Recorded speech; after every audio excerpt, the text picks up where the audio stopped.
You know, when it comes to organizations like COSATU, it's very hard to take them serious when they speak about anything, whether relating to workers or the ANC government, their affiliate. So today, I want to play to you a clip. I want you to listen to something. And it's also sort of like a threat. COSATU threatening to take legal action against the government of national unity if the budget doesn't resemble or doesn't favor benefiting the workers, because they are a workers' union. But I want you to listen to the Secretary General of COSATU so you can understand their stance and where they're coming from. But I find it hard to believe what they're saying, because they're an affiliate of the ANC. They work hand in hand with the ANC. Why don't they step away and go work with other organizations? But listen to this. We're here as COSATU we took a decision to march or to present this memorandum on the day of the policy budget, midterm budget policy statement presentation. We demand that this government called the government of national unity, all these political parties, when they were doing the campaigns, in their manifesto, they promised a lot of things for the people of South Africa. Now we demand a budget that will reflect the people's budget in relation to service delivery to the people. We want jobs. We want a budget that will be able to tell us how are they going to create jobs. You can see yourself here, many of the people who are here are young workers who are unemployed. The many of the people who are unemployed is women. We want the budget that is going to tell us the infrastructure that has been facing challenge. How are they going to fix those infrastructure? We want the budget that is going to be able to make sure that the issues that we've been raising about the relief, the social grant is improved. The 350 rand is not making any impact. We want a budget that is going to tell us about how are they going to reduce the poverty, how are they going to make sure that the inequalities issues is addressed, how are they going to make sure that the issue of the unemployment is addressed. We want a budget that is going to tell the people of South Africa how are they going to implement the national health insurance, the budget that is going to say how are they going to implement the better education that is going to be able to to address number of challenges in our school areas in the country. We want the budget that is going to say how are they going to distribute the land to the people of South Africa. That's why we're here, and that's why we think that it is important to come to this parliament to present the march. People can say that we've been marching. Yes, we have been marching. Now this time, I think it will be about time that, because in their manifesto, as I was saying, in their manifesto, including the statement of intent of the government of the national unity, they have got issues that they prioritize, in particular the issues of jobs, the issues of service delivery. At some stage after this memorandum, if they are not going to respond, we think that as organization that were organized, in particular COSATU, must come back and sit down and see if we can't take a legal action against the government of national unity. On that note, the many other memorandum of demands that you've submitted to government, to Treasury, have you received any positive responses over the years?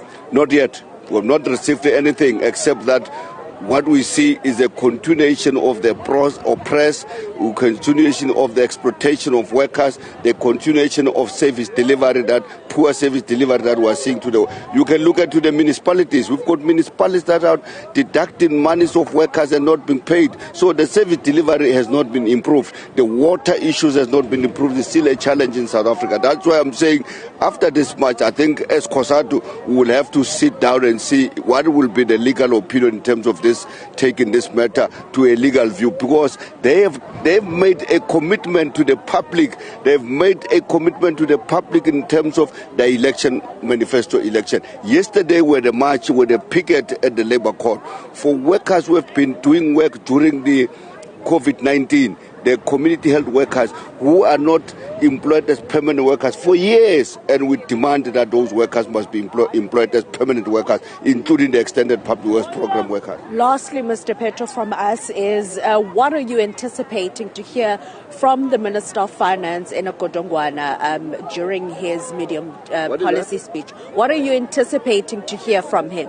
No, that's our expectation. That's what we're saying, that we expect him to put a people's budget, not the budget that talk about austerity measures, not the budget that talks about a continuation of making certain individual public representative to be rich. For an example, we thought that this thing of austerity measures can't be only for workers and the people of South Africa.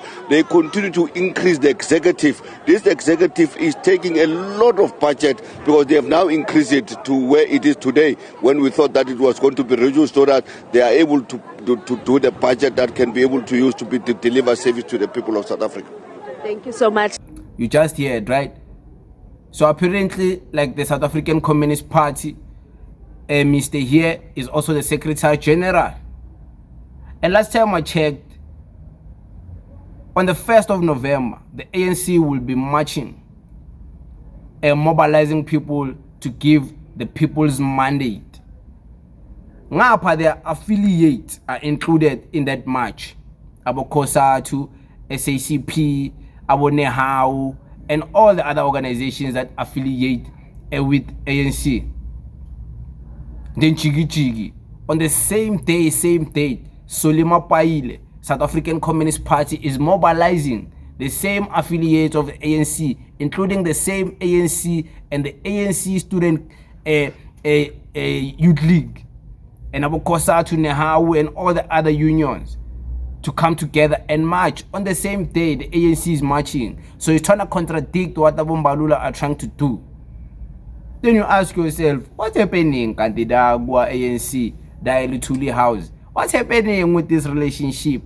This relationship is toxic relationship the ANC has with the people they work with. We can even see the same relationship they have with the DA, the same people are in government with, in the government of national unity. It's like it's not a healthy relationship observing from outside. Continuously bully each other, continuously contradict each other. I don't know if it's done deliberately or because this thing can be done deliberately just to confuse us as the citizens, to make us believe these people don't know what they're doing, they're stupid. Do you really think politicians are stupid? Do you really think Ramaphosa, the people who are leading this country, are stupid? Why is he leading your country if he's stupid? Why is he your president if he's stupid? Politicians are not as stupid as we like to think, or the way they like to project themselves, because they want us to forget about the real issues by painting them as stupid, painting them as. Remember, there's war councils in these organizations where they plan strategy. They can plan strategy to act like that they are destabilized, like Bayala within the organization. It's organized. It's put the attention on them.